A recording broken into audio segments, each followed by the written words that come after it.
ang atong gibasa karon ilabi na sa ebanghelyo, duha ni ka choices, no? Ang ato karon is from the Gospel of Mark, which actually naghisgot about more on witnessing of John. And of course, ang pagbunyag niya ngadto kang Jesus. Ang laing alternative nga gospel karong adlaw is about the genealogy of Jesus. Kada bang kind of confirmation sa iyang pagkatao, sa iyang tawhanon nga pakig-uban kanato, bisan he is of divine origin. Sa mga igsoon, diha sa atong unang pagbasa, atong nadungog ang gikan ni Juan nga nag-ingon nga kanunay kita nga mahimong saksi sa Ginoo dinhi nining kalibutan. Tungod kay ang atong pagsaksi kaniya, kini maghatag kanato og kinabuhing walay katapusan. Nindot nga introduction nga gihatag ni Juan, ilabi na diha sa atong pagpamalandong sa santos nga ebanghelyo karon gikan ni San Marcos. Nganuman, tungod kay ang ebanghelyo ni San Marcos naghisgot specifically the witnessing life of John the Baptist, no? Unsa may iyang giingon, ang moanhi nga sunod kanako mas gamahanan pa kay kanako, nga bisan ako matud pa niya dili angayan nga mubadbad sa higot sa iyang sandalyas. Kung ako nagbunyag kaninyo sa tubig, siya magbunyag kaninyo sa Espiritu. Sa mga igsoon, si Juan nagsulti kanato, mahitungod niining gamahanan nga Diyos nga moanhi kanato, diin siya nag-andam sa dalan niining maong moabot o miabot kanato, o siya mismo naghatag sa testimonya niya mahitungod ni ining tawhana. Sa mga igsuon, kini nagpadayag usab kanatong tanan, isip mga binunyagan. Dili ba mao kini ang klaseng kinabuhi nga atong dalhon adlaw-adlaw? Matud pa sa unang pagbasa, kinahanglan kita kanunay magsangyaw o magsaksi sa kinabuhi ni Kristo diha sa atong adlaw-adlaw nga kinabuhi, diha sa atong pagpakig-uban sa usag-usa, o diha sa atong misyon nga atong pagabuhaton. Ikaduha mga igsuon,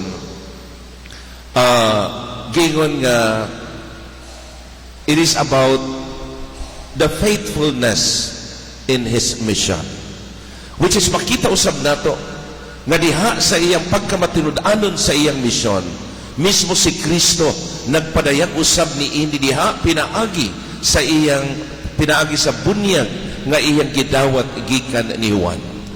Si Juan matinud-anon nga bisan dili sa takos iya kining gihimo tungod kay mao kini ang iyang misyon.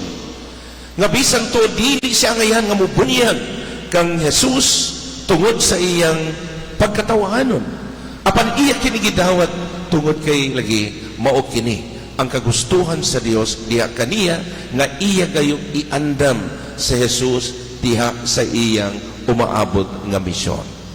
Mga igsoon, kanato usab, dili ba ang bunyag atong gidawat nagpahinumdum kinakanato sa atong pag-ambit kanunay diha sa kinabuhi ni Kristo, sa kinabuhi sa iyang pagkahari, pagkapari o pagkapropeta, ug mao kini ang atong misyon kada adlaw, ilabi na ang pagsangyaw o pagsaksi sa iyang mga pulong. Ikatulo mga igsuon, this is about the confirmation of Jesus that he is not just simply human, but he has of divine origin. Ngagikan siya sa taas, diyang human sa bunyagi ni Juan, naabli sa paghawa sa tubig, naabli ang kalangitan, o adunay dagway sa salampati, o nadungog ang tingog. Kini ang pinalangga kong anak nga akong gikahimutan. is my beloved Son. No?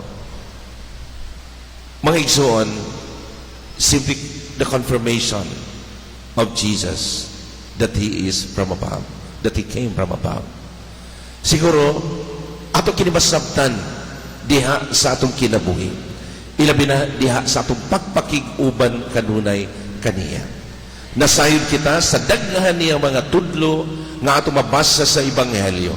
Sa daghang niyang matud pa witnessing, no? Sa gugma samahan diin kini nahimong buhi diya kang Kristo og iya kining gidala bisan hangtod sa iyang kamatayon didto sa krus, sa pagpadayag sa iyang pagkamatinud-anon sa kabubuton samahan o sa iyang pagkamatinud-anon sa paghigugma sa matag usa kanato. Sa mga igsoon, mausab kini ang klase nga gugma nga atong dalhon sa matag adlaw. Kung kita giluwas ni Kristo, ang ayan usab nga kitang tanan magtinabangay, nga kitang tanan maningkamot sa atong kaluwasan, atong hatagan og pagtagad ang iyang misyon nga gihatag kanato sa pag-uban kaniya sa kanunayon o sa pagkamakanunayon diha kaniya, ilabi na sa atong adlaw-adlaw nga pagkinabuhi. So mga igsoon, sa atong paglatas nining panahon sa Pasko, no? So tomorrow will be the feast of the Epiphany, no? Ang pagpakita, the manifestation of God to His man, to His people. Siguro kini pagpahinumdum kanatong tanan, ilabi na pag-andam sa atong kaugalingon diha sa iyang pag-abot sa atong kinabuhi, diha sa iyang pagpakita sa iyang kinabuhi, aron kini atong sundon ug mahimong ehemplo nato, modelo sa atong kinabuhi. Atong iyampo ang atong katilingban nga unta, una, mahimong kitang tinuod nga saksi ni Kristo dinhi ning kalibutan. Ikaduha, magmatinud-anon kita sa misyon nga gihatag kanato uban sa Ginoo. O ikatulo, atong hinumduman nga anaa kanunay ang Ginoo nga gikan sa itaas nga andam nga mutabang kanato sa atong misyon. Amen.